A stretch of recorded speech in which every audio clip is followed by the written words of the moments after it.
नमस्कार, मैं शंभू कुमार सिंह और आप देख रहे हैं मिशन दस्तक। इस देश में पत्रकारिता की क्या हालत है इसका आप अंदाजा लगा सकते हैं। प्रधानमंत्री मोदी की रैली में मीना कोटवाल, जो कि बहुजन समाज की बेटी हैं, नेशनल दस्तक में काम कर चुकी हैं, बीबीसी में काम कर चुकी हैं, उन पर किस तरह से बदतमीजी की गई, हमला किया गया, वीडियो देख लीजिए। अच्छा, मुझे कोई महिला नहीं दिख रही, क्या महिला समर्थन नहीं है? महिला समर्थन है, लेकिन उसके गार्जियन लोग इसमें भरपूर है। लोग उसके गार्जियन लोग इसमें पूरे गार्जियन लोग भरा हुआ है, तो फिर महिला आने की क्या जरूरत है? यानी महिलाओं के कोई मुद्दे नहीं होते, सिर्फ गार्जियन जो पुरुष है। अरे जब पुरुष जब उनके पति मालिक हैं तो महिलाओं की क्या सकता है? महिला लोगों को नहीं भेजा गया, हाँ, पुरुष होते हैं। एक शख्स कैसे बीजेपी का सपोर्टर को सरेआम कह रहा है कि महिलाएं क्यों आएंगी रैली में, महिलाएं वो करेंगी जो हम मर्द कहेंगे। उसी पर वो सवाल करती हैं, उसके बाद उनके साथ बदतमीजी की जाती है। मीना ने दूसरी तरफ वीडियो भी जारी की है जिसमें आप देख सकते हैं उनको कैसे प्रोटेक्शन में लाया जा रहा है। सवाल उठ रहा है कि ये सब क्यों हो रहा है। दरअसल इसलिए हो रहा है कि आप बीजेपी के जो समर्थक हैं, जो सवर्ण हैं, उनके सामने जाके आप सवाल भी नहीं पूछ सकते हैं। आप कल्पना कीजिए, जिस दिन इस देश का बहुजन SC ST OBC और माइनॉरिटी ने इन अखबार और टेलीविजन वालों से इसी तरह काउंटर करना शुरू कर दिया तो क्या हालत होगी। आप समझिए क्या होता है। मोदी की रैली होती है, सारे सवर्ण पत्रकार होते हैं, टेलीविजन अखबार वाले, वो किस तरह से मैनिपुलेट करते हैं। वहां दूसरे को सवाल नहीं पूछा जाता। मैं बार बार नेशनल दस्तक पर आपको रिपोर्ट दिखा रहा हूँ। SC ST OBC माइनॉरिटी के लोग लोकल हैं, वोकल नहीं है, वो बात नहीं करना चाहते हैं, वो शर्माते हैं, उनको मौका नहीं दिया गया है।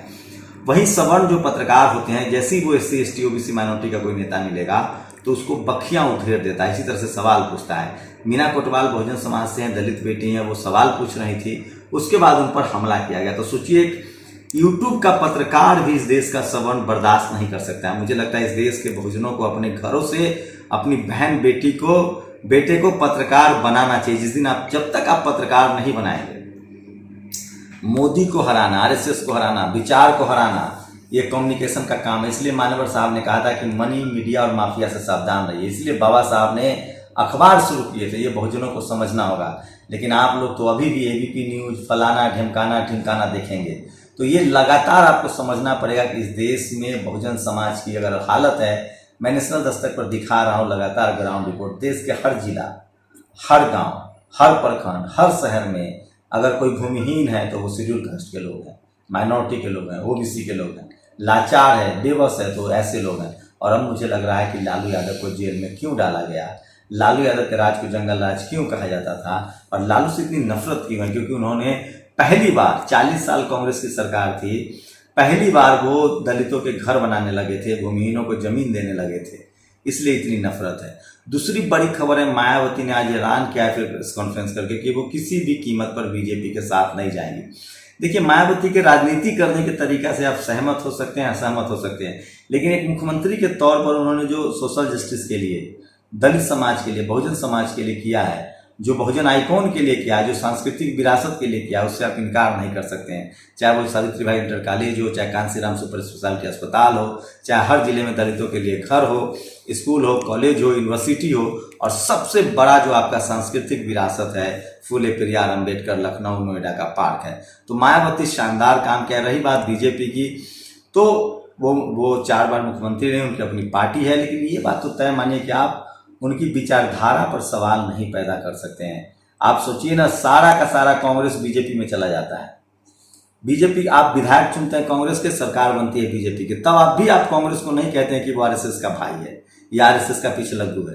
तो ये समझना पड़ेगा बहुजनों को कि आपका भला बहुजन समाज के नेता ही कर सकते हैं। कांग्रेस, बीजेपी या सवर्ण लीडरशिप वाली, चाहे वो ममता हो, नवीन पटनायक हो, नहीं कर सकते हैं। जो भी आपका भला होगा वो या तो मायावती कर सकती हैं, तेजस्वी कर सकते हैं, लालू यादव कर सकते हैं, मायावती कर सकते हैं, मुलायम सिंह भी कर सकते हैं, हेमंत सोरेन कर सकते हैं, करुणानिधि कर सकते हैं, लेकिन कोई नवीन पटनायक हो या कोई तमाम जो दल है, DMK कर सकती है। तो ये बहुजनों को समझना पड़ेगा कि बहुजन लीडरशिप बहुजनों के हाथ में रहे, नहीं तो आपकी यही हालत होगी। मायावती के खिलाफ जिस तरह से कांग्रेस कर रही है, कांग्रेस कोई दूध की धुली हुई नहीं है। 40 साल बिहार में कांग्रेस की सरकार रही, कुछ नहीं हुआ। कांग्रेस जो है RSS की मदर है, जननी है। तो कांग्रेस को तो कम से कम कोई नैतिक हक नहीं है मायावती पर बोलने का, और मायावती को सफाई भी नहीं देना चाहिए। कुछ और बड़ी खबरें जो लोग शेयर कर रहे हैं, मैं चाहता हूं, ये मीना कोटवाल का वो वीडियो है जिसमें सोचिए हर घर में जिस दिन बहुजन पत्रकार हो गया, और जिस दिन बहुजनों ने, जो आज ये बहुजन पत्रकार को, मैं खुद डर से नहीं जाता हूँ मोदी की रैलियों में, बदतमीजी करते, मैं आराम से जाके खाली कुर्सियां को वीडियो बना के लाता हूँ, बाद में बात करता हूँ। तो ये डर बैठा जा रहा है। जिस दिन इस देश के SC ST OBC माइनॉरिटी ने ये टेलीविजन अखबार वालों का बॉयकॉट किया, हम हिंसा करने के लिए नहीं कहेंगे, मैं हिंसा के खिलाफ हूँ, मैं संविधान को मानने वाला हूँ, लेकिन आप टीवी का बॉयकॉट कीजिए, अखबार का बॉयकॉट कीजिए, इनके पत्रकारों का बॉयकॉट कीजिए, इनके खिलाफ नारेबाजी कीजिए, धरना कीजिए। ये सब बिके हुए जातिवादी, मनुवादी और ब्राह्मणवादी लोग हैं। मीना कोटवाल के साथ खड़े हुए उनकी रिपोर्ट्स देखिए, नेशनल दस्तक पर ग्राउंड रिपोर्ट देख सकते हैं। तेजस्वी यादव लगातार लीड ले रहे हैं बिहार में।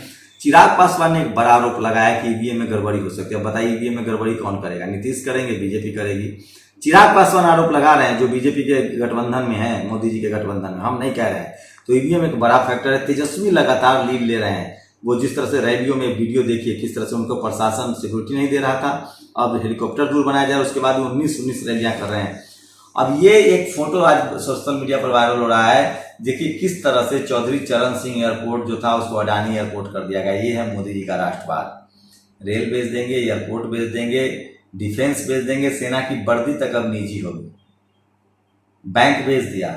मतलब किस मुंह से ये आदमी भाषण देता है, कैसे आप लोग सुन लेते हैं? इस देश का सिर्फ सवर्ण जो है वो मोदी जी के साथ है, क्योंकि उसका मुद्दा है आरक्षण खत्म हो, मुसलमानों को मारा जाए और प्राइवेटाइजेशन हो, क्योंकि उनकी 7 पीढ़ी जो है वो संपत्ति बना के बैठी हुई है गाँव में, शहरों में। शहर में जमीन किसकी है, शहर में मकान किसका है, गाँव में जमीन किसकी है, गाँव में मकान किसका है। वो जो वाल्मीकि जी की मुझे कविता याद आती है कि जमीन ठाकुर की, खेत ठाकुर का, हल ठाकुर का, अनाज ठाकुर का, कुआं ठाकुर का, हमारा क्या, गांव क्या, देश। बहुजनों को समझना पड़ेगा, बाबा साहब का दिया हुआ आपके पास वोट का अधिकार है। अब भी सचेत हो जाइए, नहीं तो कहीं के नहीं रहेंगे। अस्थाना का नाम सुनिए, जो CBI में था। अब खबर आ रही है कि उस शख्स ने 40 करोड़ रुपए, पुलिस संयुक्त निदेशक के पद पर वो आदमी था, और उसमें 40 से 50 करोड़ रुपए प्रधानमंत्री फंड में चंदा दे दिया। वो टैक्स के पैसे थे। अस्थाना ने पुलिस कल्याण को उसके 20 करोड़ भाजपा को चुनावी चंदे में दिए थे। ये स्थिति है। सोचिए CAG का विनोद राय, तो CBI हो, जितने भी इस देश में संवैधानिक संस्थाएं हैं, जहां जहां सवर्ण समाज के लोग हैं, वो घोर जातिवादी, मनुवादी, ब्राह्मणवादी हैं, और वो विचार से RSS और BJP के समर्थक हैं। अब जिन लोगों को लगता है SC ST OBC माइनॉरिटी को वो हिंदू हैं या सनातनी हैं, तो वो इस देश में जाके नेशनल दस्तक की रिपोर्ट देखें।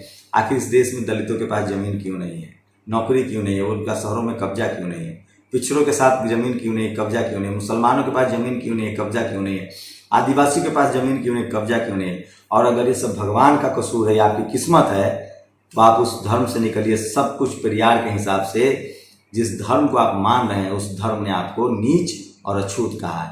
और जो लोग आज फ्रांस की घटना पर आंसू बहा रहे हैं, मुस्लिमों को कट्टर कह रहे हैं, ये वो बेशर्म लोग हैं जो जब भारत में किसी दलित की हत्या होती है तो जाति की वजह से नहीं बोलते हैं। भारत में जब कोई दलित अपने हक अधिकार के लिए अब उस धर्म की आलोचना करता है जो उसका शोषण हुआ है जिस धर्म में, तो उसकी हत्या हो जाती है। और ये लोग बात करेंगे डेमोक्रेटिक सिस्टम की, लिबरलाइजेशन की और बराबरी की।